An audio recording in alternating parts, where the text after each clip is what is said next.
بسم الله الرحمن الرحیم. ټولو ناول خو پرون څه کومه سانحه انتهایی دردناکه او دلخراشه واقعه پیښه شوې ده. هغه باندې مونږ نن ټولو توري بنګ شقوام جمله ذمهدارو خلکو بقاعده قومي سطح باندې جرګې کې قومي مذمت کړی دی او بیا د دغې واقعې پرزور مذمت کوو او اپیل کوو ذمهدارو ادارو نه چې دغې واقعې کې څومره ملوث ملزمان دي په کار یې څخه کیپاري کردار ته ورسوي او هغوی خلاف د تادیبي او قانوني کرویې زر و نظر عمل کې راولي. کومې خبرې لپاره چونکې هغه مو قوم کې کړي دی، انشاءالله هغه به انجمن حسین یا آفیشل کوم پیج دی هغه باندې به ټول شونه اپلوډ شي. نن قومي جرګې څخه کې ټولې کورمې مشران ذمهدار فلاحي مذهبي سیاسي تنظیمونه شریک وو. انشاءالله هغه به تاسو واورئ. خو زه اهم یوې خبرې حوالې سره پرون واقعې کې اگرچې انتهایی د کورمې د قبایلي روایات مذهبي فقهي اخلاقي حساب سره څومره د دې واقعې مذمت وشي کم دی. ویلې څخه کې مو د اهل سنت قوم قدرمنې خویندې او خواتین څه هغه شهیدانې شوي دي څه باندې انتهایی افسوس دی. ویلې څه دا قبایل دي او قبایلي روایاتو کې مو دا شونه ډېر بد ګڼو. خو ما دغې ویډیو کلیپ مقصد دا دی څه مو سره هلته قوم کې ډېرو ذمهدارو خلکو انجمن حسینیه قومي مشران څه مو لاړ یو، مو جنازې اوچاتې کړي دي، مو زخمیان اوچات کړي دي. هغه مو په ټایم د جنازو خیال ساتلی دی، احترام ما ساتلی دی، د زخمیانو خیال ما ساتلی دی. هغه هسپتال ته راغلي دي. د انجمن زیر نگرانۍ کې یا د تحریک مشران قومي خلک څومره مشران هلته شریک وو، هغوی هرې حوالې سره تعاون کړی دی. علاقې کې چې کوم خلک چوکورو ته لاړ وو هغوی هم سره برپور تعاون کړی دی. هغه خلک او زنانه خواتین او هغه کسان څه زنده وو هغوی مو ته حواله کړي دي او مو صحیح سلامت هسپتال ته رسولی دي او حکومت ته مو حواله کړي دي. خو دغو ټولو نه علاوه یو بچی چې هغه نامه زیشان وه، پلار یې نعیم نومیږي، ستین اوسېدونکی و. هغه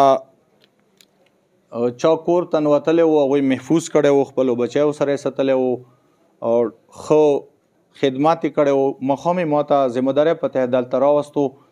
ما ورسره د خپل بچي غوندې هغه سره مینه کړې دی. انتهایي دوک ما ته شوی دی. ونې هغه بچی د اقرا پبلیک سکول یې سدې سټوډنټ هم و. مور یوه خورا ورسره وه. بیا ما دغه نه حاجي سلیم خان سره څنګه مو ډېر محترم مشر دی، هغه سره خبره وشوه، هغه سره بچیا خبرې وشوې. بیا هغه وویله چې خو ټیک دی دا بچی تاسو مو ته حواله کوئ. مو دلته حکومت سره ډي سي سره آرمي سره پولیس سره رابطه وکړه بلکې مو واستولو خپل ګاډي کې. خو چونکې سرکاري معاملات جنازې وې حکومت ته دوره بیزي وو، نو هغوی ویله چې دا تاسو خپلې نګرانۍ کې هلته مو آرمي شته دی، دا تاسو بلشکیل چیک پوسټ نه حواله کوئ. نه هغه بچی مو صحیح سلامت صحیح طریقې سره مینې محبت سره بلکې ما د هغه اسکول پرنسپل په نامې یو چټه ورته ولیکلو، هغه ته مې جیب کې کېښلو، مې دا کله ته سکول ته لاړ شي دا ما طرف نه سکول پرنسپل ته ورکړه. ما ورته دا ولیکل چې دا بچی زه به خپل زوی ایسال غونته ساتم او دغه بچي څومره اسکول اخراجات وي دا به زه برداشت کوم. ما پرنسپل صاحب ته لیکلي دي چونکې زه بیړې کې وم، خو بیا وړوکې غونته چټ ما ورسره جیب کې ایښی و. بیا دا بچی انجمن مشرانو دغه نه سپور کو بلشخیلو ته د حکومت ذمهدارو خلکو نگرانۍ کې هلته صوبهدار شته د حاجي سلیم خان اسدې امام مشر هغه بچیو ته راغلو، دا هغوی ته حواله شو. اوس هم 2 منټه مخکې دغې ویډیو نه مخکې ما چونکې یوه ویډیو چلیږي خلک غلط فهمي پیدا کوي. انجمن یوه قومي اداره دی، یوه ذمهداره اداره دی. پرونه واقعې کې مو انتهایي ذمهدارانه کردار ادا کړی دی. حکومت ته لاړ یو، په وخت مو منډه کړې دی، هرې حوالې سره مو تعاون کړی دی. د کورمې تاریخ داسې بیانه کو دوره ډارک دی چې هغه الفاظ ما سره نشته چې زه هغه دوهراو کوم.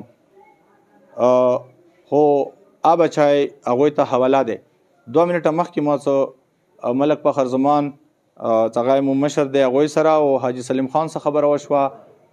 هغوی انشاءالله دې خبرې تصدیق به وکړي. هغوی واویله چې موږ دا بچی راوغواړو، انشاءالله موږ به خپل ویډیو کلیپ جوړ کړو. نو زه ټولې کورمې عوام ته سوره مخبرې واوري، هم شیعه قوم ته او هم د اهل سنت قوم ته، سمو دوره مرد ضمیر نه یو، یمو ضمیر دوره نه دی مړ، سمو به وړه بچي رولو او هغه به بیا قتلو، یا به مو زنانه رولو هغه به خدای مه وکړه هغه شهیدیږي. چا وکیې کې ملوث دي مو د ټوک خبره کړې دی چې هغوی خلاف د ټیک ټاک کرویي وشي، او نن ټوله قوم دا خبره ډیره په ډګر او ډیره سپا کړې دی. هغه انشاءالله تاسو سره نستی کې با کېږي.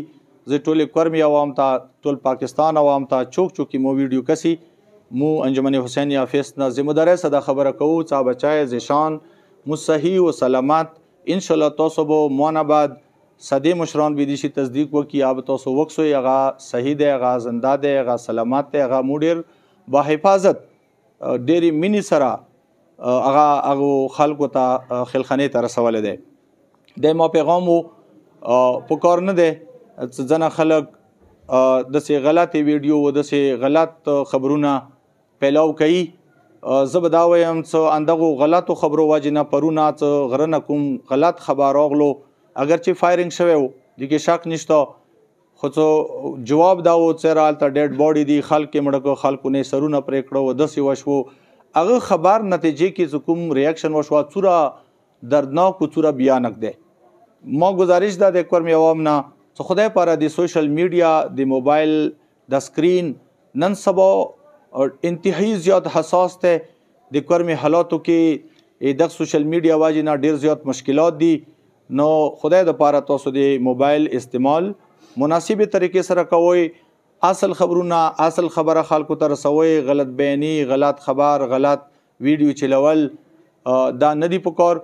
موږ د خبر تردید کوو چې نشر کړی دی، انشاءالله ذمہ دار حیثیت سیدی بچی زه ذمہ دار یم زیشان که نوک ته نقصان رسیدلی وي موجودګۍ کې، نو زه به دا اخري خبره وکړم چې ټول اهل سنت قوم ته دغه بچي زه ذاتي حیثیت سره جوابدeh یم.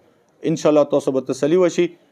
مهرباني. السلام علیکم ورحمت الله وبرکاتہ.